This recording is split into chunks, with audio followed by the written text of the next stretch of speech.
I want you to think about something for a moment. What does missions mean to you? For some, it means feeling God calling them to serve Him in another area or country.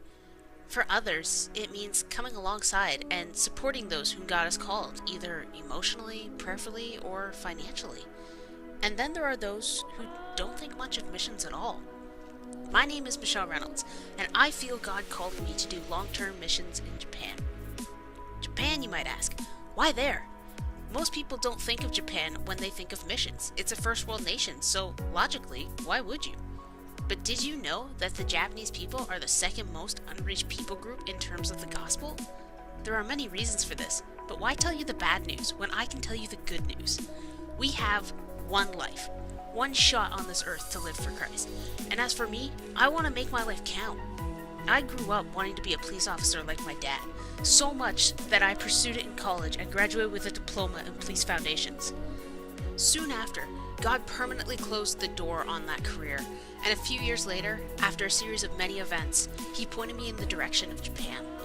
I have been there twice already, both on short-term occasions. It wasn't long after I arrived the first time that I began to do what every tourist in Japan does. I visited famous shrines and temples. I witnessed people walking up to the front, clapping, bowing, praying, sometimes ringing a bell or tossing a coin.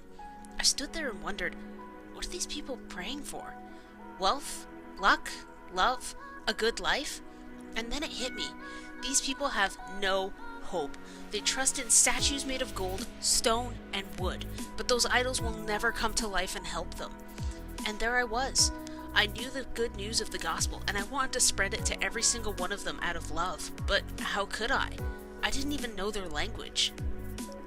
After a few more experiences of God tugging at my heart, and at my best friend's suggestion, I began looking up missions organizations, and that's where I found TEEN, the Evangelical Alliance Mission, whose mandate is to help churches send missionaries to build reproducing churches around the world. But wait, what will I be doing in this whole process? Well, I will be working with a team of veteran missionaries or under a Japanese pastor to build a church in the area that I will be living.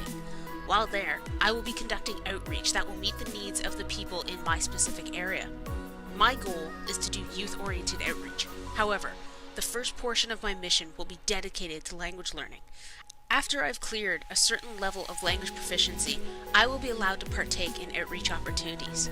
As of right now, it's too early to say what that exact outreach will be, but it will be much more clear once I finish my language training. Less than half of 1% of the Japanese know about Christ. They know about Him about as much as you know about Buddha. They need to be given the chance to hear the gospel, otherwise they will be lost. I can't have that on my conscience, and I can't do this without your help. Jesus said, "Go and make disciples of all nations." That command doesn't just apply to missionaries, it applies to all of us. I'm supposed to be leaving in December, but I can't make that happen unless I hit 60% of my funds by June and 100% by November. For $1 a day or $30 a month, 195 people could fund this entire mission. For $2 a day or $60 a month, it would only take 98 people. For $4 a day or $120 a month, it would only take 50 people. Many hands make light work. Please, prayerfully consider partnering with me on this mission, whether it be prayer or helping support this mission financially each month. What does missions mean to you? Does it mean going? Does it mean supporting? Or does it mean nothing? We all have one life to live, and I challenge you to make it count for God's kingdom.